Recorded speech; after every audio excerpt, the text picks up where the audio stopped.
This is Chapter 2, Wealth, from the Pleasures of Life. The rich and poor meet together. The Lord is the maker of them all. Proverbs of Solomon. Ambition often takes the form of a love of money.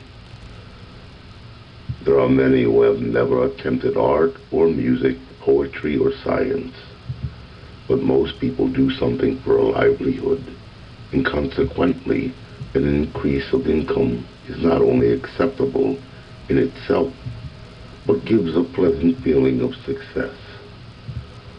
Doubt is often expressed whether wealth is any advantage. I do not myself believe that those who are born, as the saying is, with a silver spoon in their mouth, are necessarily any the happier for it. No doubt wealth entails almost more labor than poverty, and certainly more anxiety. Still it must, I think, be confessed that the possession of an income, whatever it may be, which increases somewhat as the years roll on, does add to the comfort of life.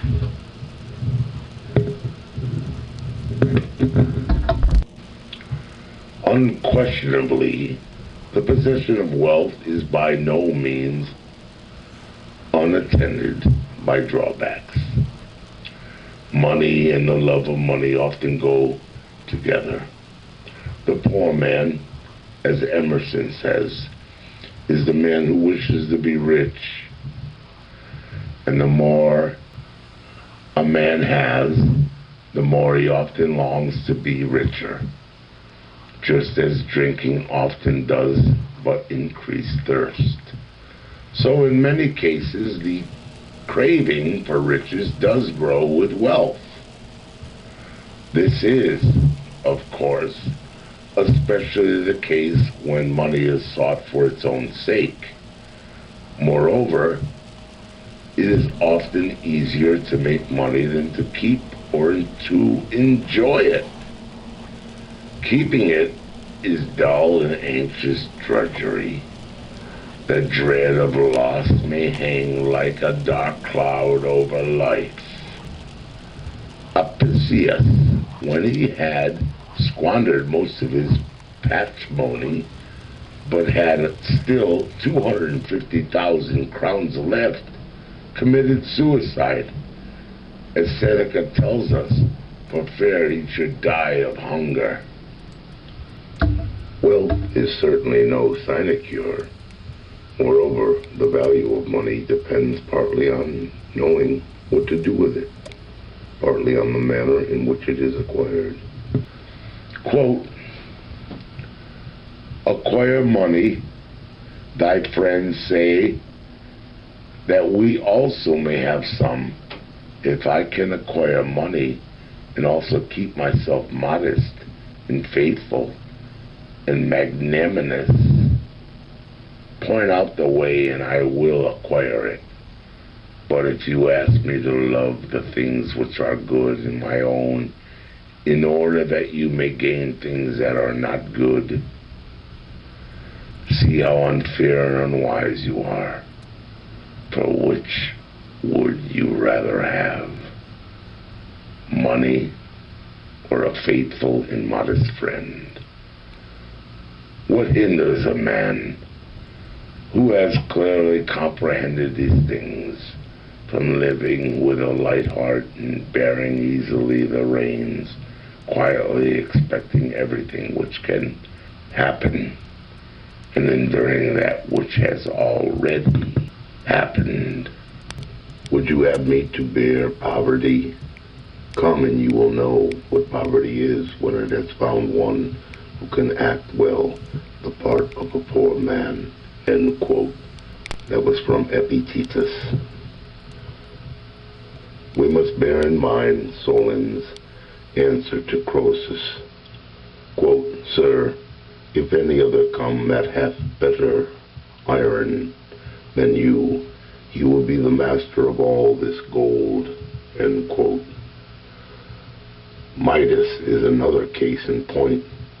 He prayed that everything he touched might be turned into gold, and this prayer was granted. His wine turned to gold, his bread turned to gold, his clothes, his very bed. He is by no means the only man who has suffered from too much gold. The real truth I take to be that wealth is not necessarily an advantage, but that whether it is so or not depends on the use we make of it. The same, however, might be said of the most other opportunities and privileges. Knowledge and strength, beauty and skill may all be abused.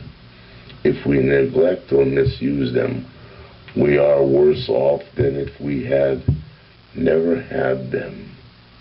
Wealth is only a disadvantage in the hands of those who do not know how to use it.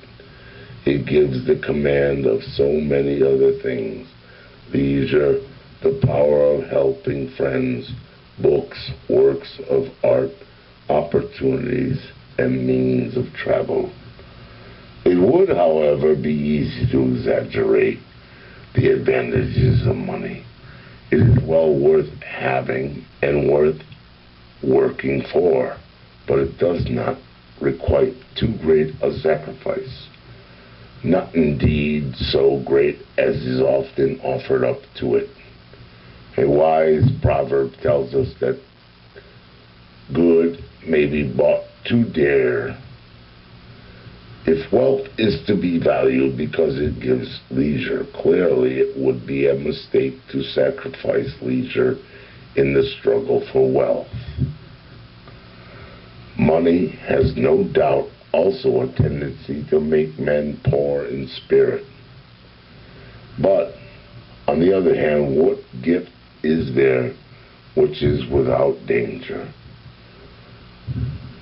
Euripides said that money finds friends for men and has great, he said, the greatest power among mankind, cynically adding, quote, a mighty person indeed is a rich man, especially if his heir be unknown, end quote. Bossuet tells us that, quote, he had no attachment to riches. Still, if he had only what was barely necessary, he felt himself narrowed and would lose more than half his talents, end quote. Shelley was certainly not an avaricious man, and yet, quote, I desire money, end quote, he said, quote, because I think I know the use of it. It commands labor, it gives leisure, and to give leisure to those who will employ it in the forwarding of truth is the most noblest present an individual can make to the whole, end quote.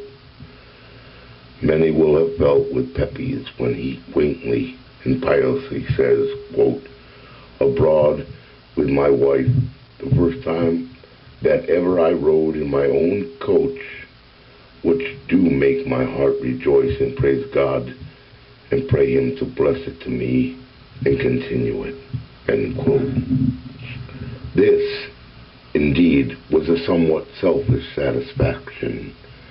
Yet the merchant need not quit nor be ashamed of his profession, bearing in mind only the inscription on the church of St. Giacomo di Rialto at Venice, quote, around this temple let the merchant's law be just, his weights true, and his covenants faithful. Ruskin.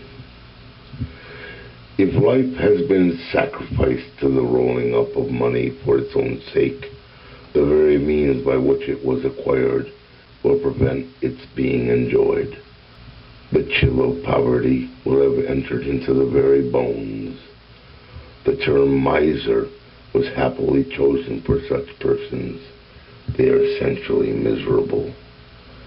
Quote, a collector peeps into all the picture shops of Europe for a landscape, a Poussin, a crayon sketch of Salvador.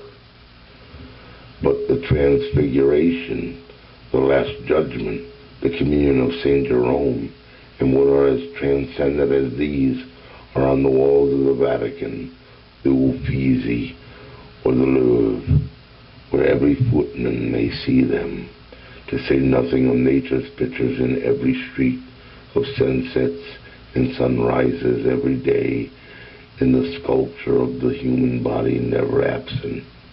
A collector recently bought at public auction in London for 157 guineas an autograph of Shakespeare, but for nothing a schoolboy can read Hamlet and can detect secrets of the highest concernment, yet unpublished therein.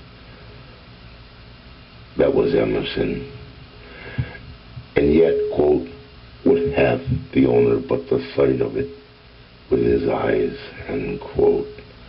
And that was Solomon. We are really richer than we think. We often hear of earth hunger. People envy a great landlord and fancy how delightful it must be to possess a large estate. But as Emerson says, quote, if you own land, the land owns you, end quote. Moreover, have we not all, in a better sense, have we not all thousands of acres of our own? The commons and roads and footpaths and the seashore, our grand and varied coast, these are all ours. The sea coast has, moreover, two great advantages. In the first place, it is for the most part but little interfered with by man, and in the second it exhibits most instructively the forces of nature. We are all great landed proprietors if we only knew it. What we lack is not land, but the power to enjoy it. Moreover, this great inheritance has the additional advantage that it entails no labor, requires no management. The landlord has the trouble, but the landscape belongs to everyone who has eyes to see it.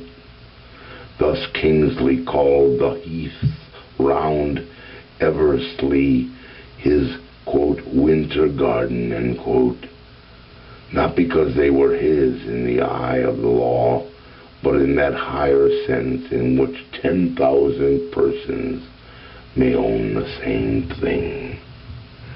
And this, my friends, was the essay on wealth by Sir John Lubbock. Thank you for listening. This, as always, is Broken Star, wishing you a good evening.